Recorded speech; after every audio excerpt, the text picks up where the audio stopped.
Hello everyone, मैं Sudha Singh ideal institute में आप सभी का बहुत बहुत स्वागत करती हूँ। दोस्तों, आज का हमारा विषय है छंद। आज हिंदी में हम लोग छंद के बारे में जानेंगे कि छंद किसे कहते हैं, इसके अंग कौन कौन से हैं, छंद के कितने प्रकार होते हैं, विषम मात्रिक छंद किसे कहते हैं, सम मात्रिक छंद किसे कहते हैं, इत्यादि के बारे में जानकारी प्राप्त करेंगे। तो आइए जानते हैं छंद किसे कहते हैं या छंद की परिभाषा क्या है। अक्षरों की संख्या एवं क्रम, मात्रा तथा गणना, यति तथा गति। यति यानी ठहराव या रुकना, अल्प विराम। गति यानी लयबद्धता के साथ आगे बढ़ना। इन सभी से संबद्ध विशिष्ट नियमों से नियोजित पद्य रचना छंद कहलाती है। इसके बाद जानते हैं कि छंद के अंग कौन कौन से हैं या छंद के अवयव कौन कौन से हैं। तो देखते हैं, पहला है चरण, दूसरा है मात्रा और वर्ण, तीसरा है संख्या और क्रम, चौथा है लघु और गुरु, पांचवा है गढ़, छठा है यति, सातवां है गति और आठवां है तुक।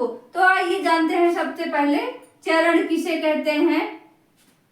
किसी भी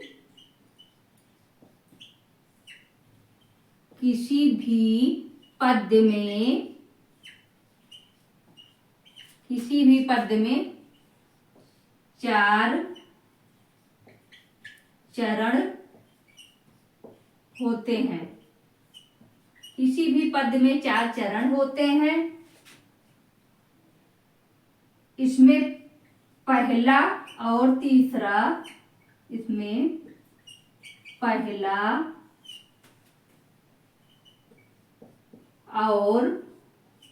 तीसरा,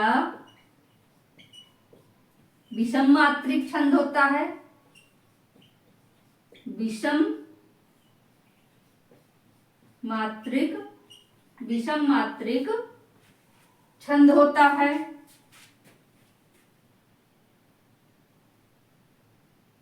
विषम मात्रिक छंद होता है। दूसरा और चौथा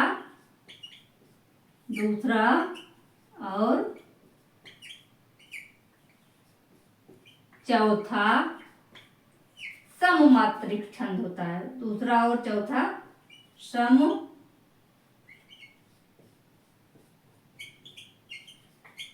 सममात्रिक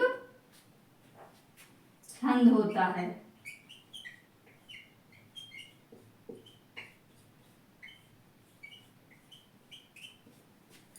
चरण में क्या होता है, इसमें अधिकांशतः ये 4 चरणों में होता है। इसमें पहला और तीसरा विषम मात्रिक होता है, दूसरा और चौथा सम मात्रिक होता है।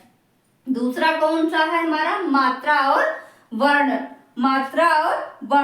मात्रिक छंद में इसमें जो है दूसरा है हमारा मात्रा और वर्ण।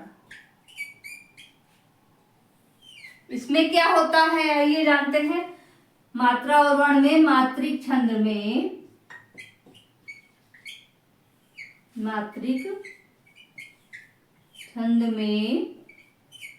मात्राओं को गिना जाता है। मात्रिक छंद में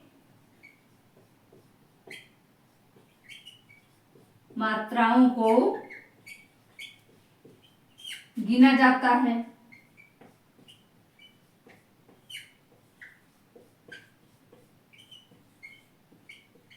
और वर्णिक छंद में वर्णों को, वर्णिक छंद में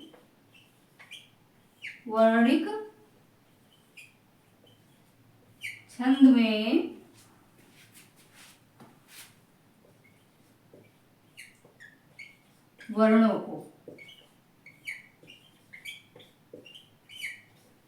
मात्रिक छंद में मात्राओं को गिना जाता है और वर्णिक छंद में वर्णों को गिना जाता है। इसमें हर्ष स्वर की एक मात्रा लगती है।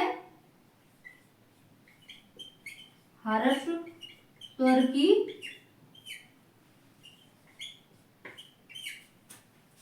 एक मात्रा लगती है।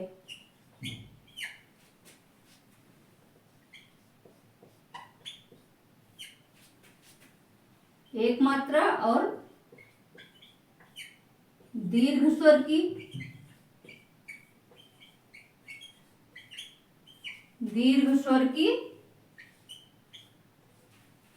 इसको यश से जो है प्रदर्शित करते हैं, यानी दो मात्रा लगती है। दीर्घ स्वर की ऐसे लिख सकते हैं, दो मात्रा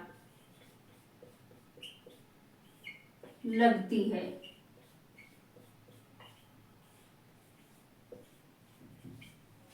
अगला कौन सा है हमारा?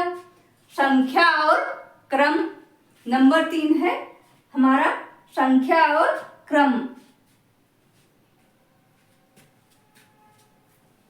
नंबर 3 है संख्या और क्रम।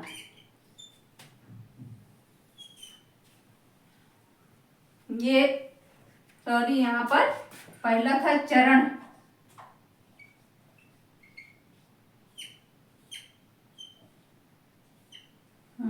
पहला चरण है, दूसरा मात्रा और वर्ण, तीसरा है संख्या और क्रम। संख्या और क्रम में इसमें जो है मात्रा और वर्णों की तथा गणना को संख्या कहते हैं। इसमें जो मात्रा और वर्णों की संख्या होती है,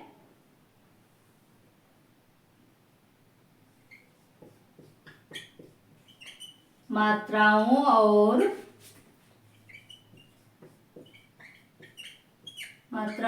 वर्णों की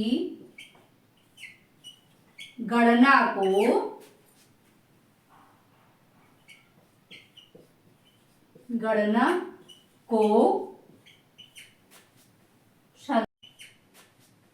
संख्या कहते हैं।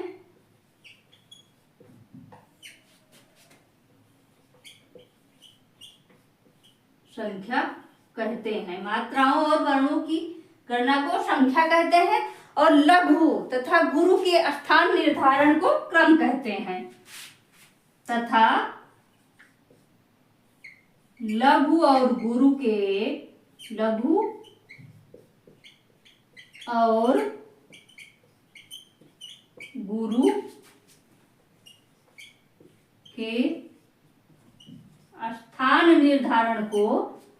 स्थान निर्धारण को क्रम कहते हैं।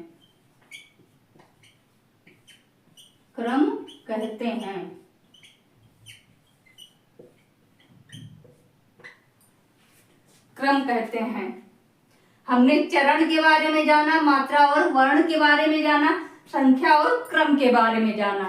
अब आगे चलते हैं, नंबर 4 लघु और गुरु के बारे में जानते हैं। तो आइए देखते हैं लघु और गुरु। नंबर 4 है लघु वर्ण और गुरु। लघु और गुरु का जो है पद में बहुत ही महत्व होता है, क्योंकि इनका प्रयोग वर्णों को या मात्राओं को गिनने के लिए किया जाता है। किसी भी पद में किसी भी छंद को जानने के लिए लघु वर्ण और गुरु वर्ण को जानना बहुत ही जरूरी है। इसमें किन किन वर्णों को शामिल किया जाता है ये जानते हैं। लघु वर्ण के अंतर्गत हमारे चारों ह्रस्व स्वर आ, ई, उ, री ये शामिल किए जाते हैं और चंद बिंदु वाले वर्ण शामिल किए जाएंगे, जैसे हंसी।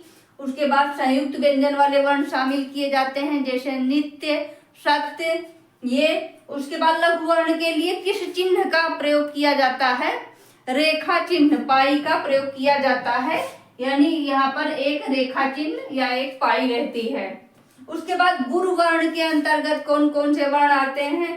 इसमें हमारे सातों दीर्घ स्वर आ जाएंगे, बड़ा, बड़ी, बड़ाऊ, ए, आए, ओ, आओ, ये आ जाते हैं, इनको शामिल किया जाता है। और क्या है, अनुस्वार और विसर्ग वर्णों को भी गुरु वर्ण के अंतर्गत शामिल किया जाता है, जैसे कि अंक, बिंदास, अतः, नमः, इसको भी शामिल किया जाता है। अनुस्वार और विसर्ग वर्णों को भी, यानी अंक का आ, बिंदास का बी,